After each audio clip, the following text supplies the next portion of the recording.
के बोतल विस्की है रे, पिए मागोरी रिस्की है रे। दिखाते टिप टाप लगाते वाइन साप, पिए मामा हुआ पानी पानी, अरे पानी। चिकन बिरयानी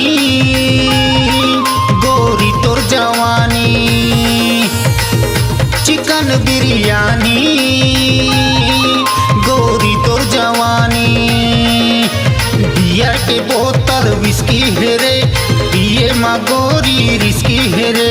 बियर के बोतल विस्की है रे, पिए माँ गोरी रिस्की है रे।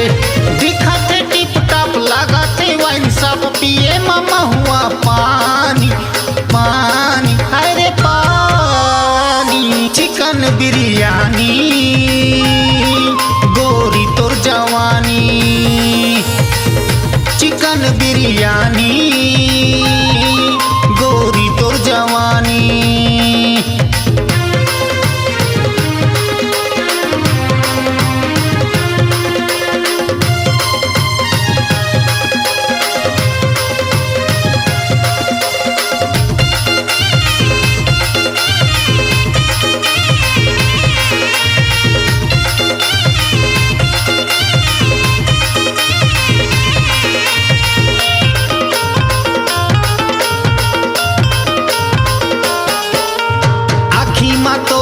नशा है रे, बिना पिए मैं मता दे रे। लाइन मारे के मोला परमिट दे दे, पटा ले गोरी मैं पट जाऊं रे।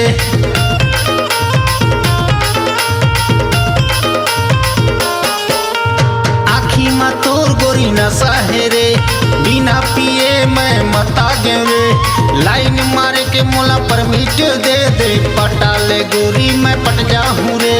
नैना है गाल गोरी गोरी, 17 के तोर जवानी जवानी है जवानी। चिकन बिरयानी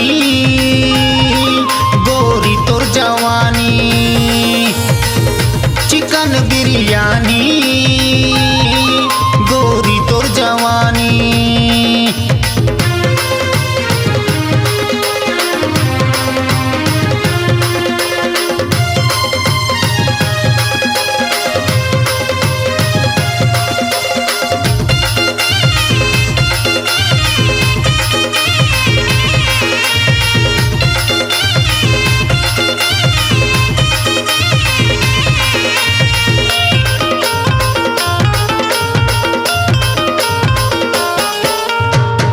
कमरिया लप लप करे, जैसे गाड़ी के हरन बजे।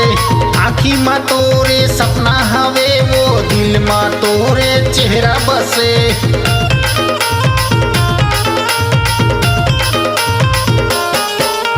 पतली कमरिया लप लप करे, जैसे गाड़ी के हरन बजे। आँखी में तोरे सपना हवे, वो दिल में तोरे चेहरा बसे। आजा न तीर माँ हम कुंवारा, ताहूँ हवच वो कुंवारी कुंवारी है कुंवारी। चिकन बिरयानी गोरी तोर जवानी,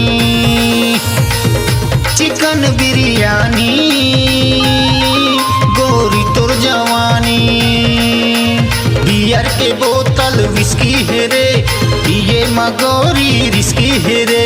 बियर के बोतल विस्की है रे, पिए माँ गोरी रिस्की है रे।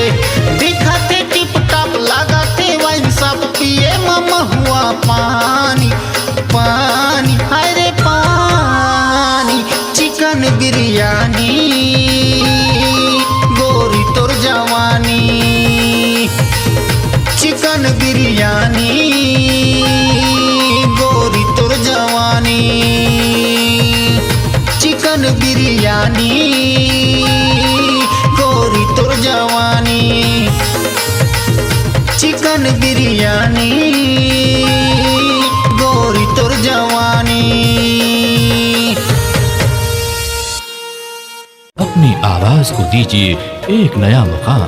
डिजिटल रिकॉर्डिंग की दुनिया का जाना पहचाना नाम स्वरांजलि, जहां गूंजती हैं ध्वनियां अपनी माटी की सौंधी सुगंध के साथ। छत्तीसगढ़ी संगीत के विविध रंग जो पहुंचाते हैं पूरे प्रदेश में डिजिटल रिकॉर्डिंग के संग।